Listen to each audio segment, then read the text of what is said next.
If you could just tell us, what are you going to be discussing here today? I'm trying to give an answer to the G8's agenda, insofar as we're able in a small theatre.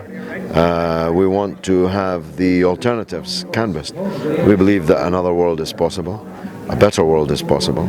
We believe that the people gathering for the G8 are the cause of our problems rather than the solution to them. And the neoliberal economic model and the imperialist foreign policy model that they largely represent is the reason we're in the mess we're in.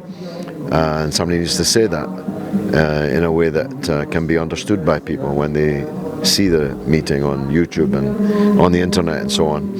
And also to have a Q&A session that will allow people to express their own perspectives. After all, we're not able to reach the participants.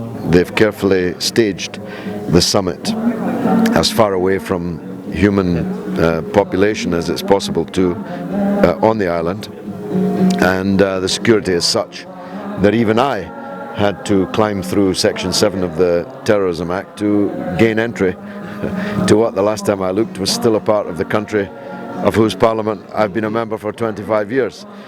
So it's not easy, and we don't pretend that the whole world is watching or listening, but more people are than the rulers would care to admit. There's expected to be a lot of protesters here protesting G8.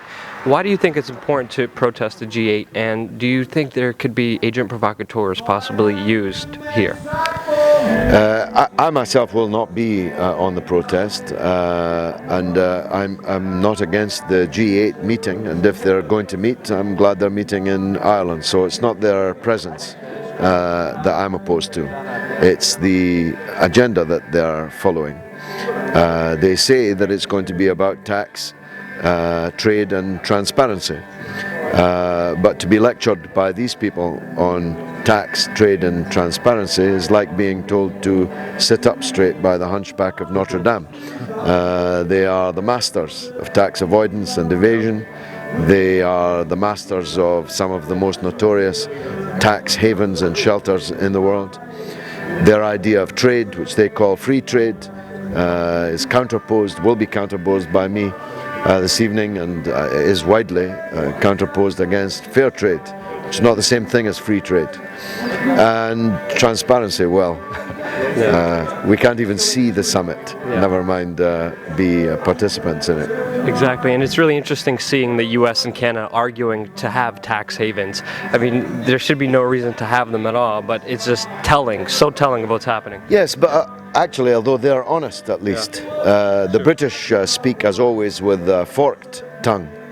They claim they want to do something about tax havens whilst making sure that their own tax havens are the site of as much buried treasure as possible. No pirate in history has been as successful as the British Empire in squirreling away other people's wealth. But yeah, they're a motley crew. They're not all as bad as each other. Some are worse than others. But all of them are following an economic model, at least, which has beggared the world. My last question is sort of unrelated a little bit, but a couple of days ago there was a meeting of the top industrialists from the private sector and public sector, the Bilderberg group in Watford. I was wondering, what is your opinion of this meeting that took place? I know Meacher's in Parliament right now questioning officials who went there. He's still not getting answers, but what is your personal take on the Bilderberg group? Well, my first question was, what did the people of Watford do to deserve being visited by these ghouls? For that's what they are, most of them ghosts of Christmas past. I'm not, I must tell you, one of those who believes that the Bilderberg group rules the world, or the Queen of the Netherlands is somehow the head of a master conspiracy. I think it's a fairly risible gathering, which is less and less important. The ruling class doesn't need a conference to decide its priorities and which direction it should be facing in.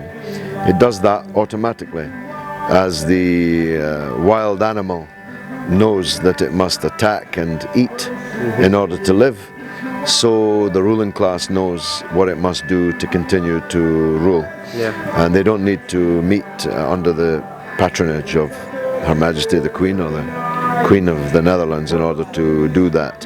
Having said that, Mr. Meacher is correct. If there was public money expended and if public servants participated, then in democracy we must know what was done.